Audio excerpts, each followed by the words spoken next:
Masalahnya ialah kerana apa? Kerana tadabbur Quran ini tidak menjadi agenda ataupun dengar Quran, baca Quran, tetapi ia tidak diambil secara personal untuk mengubat virus-virus yang ada di dalam hati. Dalam kemelut kita menghadapi COVID-19 ini, kita tahu virus yang lebih bahaya adalah virus di dalam hati yang diubat dengan tadabbur Al-Quran. Dengan doa kita, subhanakala ilmalana illa ma 'allamtana innaka antal alimul hakim. Maha sucimu ya Allah, tidak ada ilmu kecuali yang Engkau ajarkan kepada kami, sesungguhnya Engkau yang Maha mengetahui, yang Maha bijaksana. Rabbi zidni ilma, ya Tuhan kami, tambahkanlah ilmu untuk kami. Allahu akbar, Allahu akbar. Pada hari ini kita akan meneruskan pelajaran kita daripada halaman 108. Mari kita perhatikan sinopsis, iaitu bermula pada ayat yang ke-6 hingga ayat yang ke-7. Kita akan berbincang kewajipan berwuduk, mandi janabah, tayamum dan mengingat nikmat kurniaan daripada Allah Subhanahu Wa Taala. Dua ayat yang amat penting kita fahami, ada kaitan dengan wuduk dan juga membawa kepada ayat yang ke-8 bercakap tentang jujur dan adil ketika menjadi saksi, ketika memberikan keputusan, serta ganjaran pahala bagi orang-orang yang beriman. Allahumma arhamna bil Quran. A'udzu billahi minasy syaithanir rajim. Ya ayyuhalladzina amanu idza qumtum ila as-salati faghsilu wujuhakum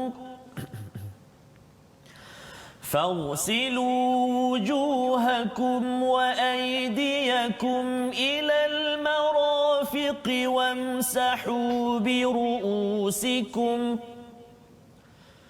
وامسحوا برؤوسكم وأرجلكم إلى الكعبين وإن كنتم جنبا فاطهروا وإن كنتم مرضى أو على سفر أو جاء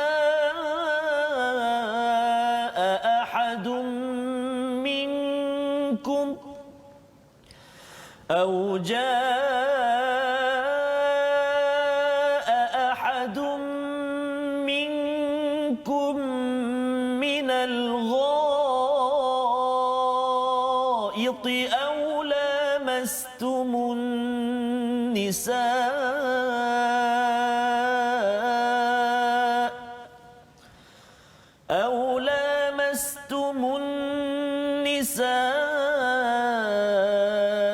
فلم تجدوا ماء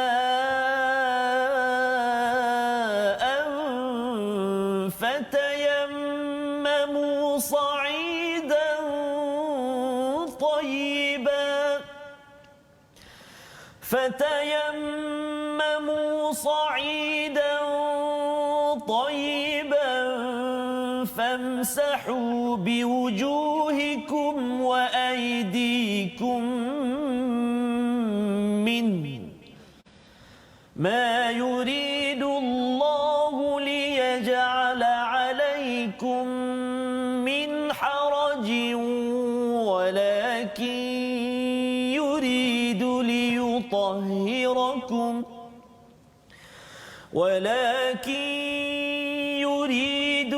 ليطهركم وليتم نعمته عليكم لعلكم تشكرون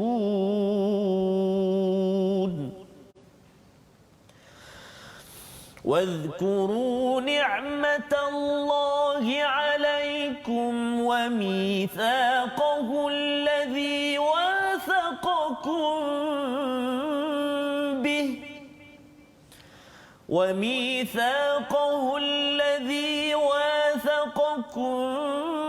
به سمعنا وأطعنا واتقوا الله إن الله عليم بذات الصدور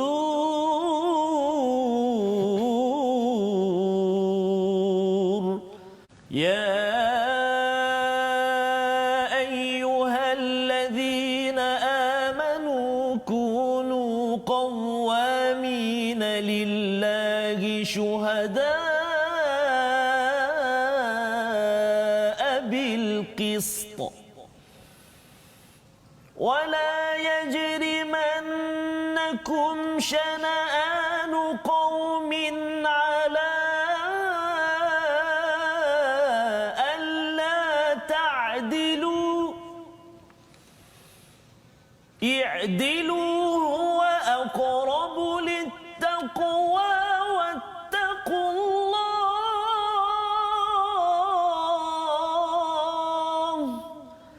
إن الله خبير بما تعملون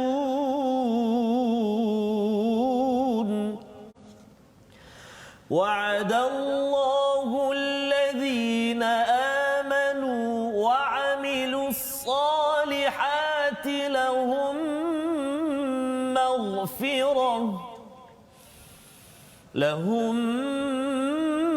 مغفرة وأجر عظيم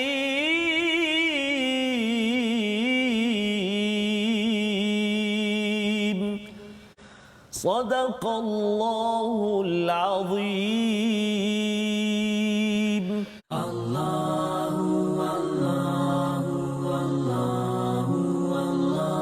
membawa kita kepada resolusi kita, apakah tindakan kita selepas ini. Jom kita tengok sama-sama. Yang pertama, kita jaga kebersihan sebagai tanda keimanan kita, ya. Yang pertama, dan untuk melengkapkan nikmat Allah. Yang kedua, banyakkan mengingat nikmat Allah dan janji kita kepada Allah Subhanahu Wa Taala. Salah satu nikmat Allah kita ialah solat, ya. Kita dapat berwuduk, makan yang halal, maka kita kena tunaikan janji-janji yang telah dimeterai. Dan yang ketiganya, tegakkan keadilan dan jangan berat sebelah pada orang yang tidak sekumpulan, yang tidak sefahaman, yang pernah buat salah dengan kita, kerana kita adalah orang-orang yang ingin membina takwa.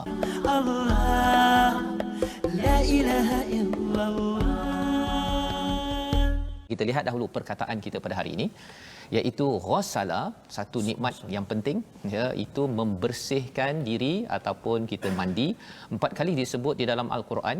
Salah satunya yang kita baca tadi dalam ayat yang ke-6.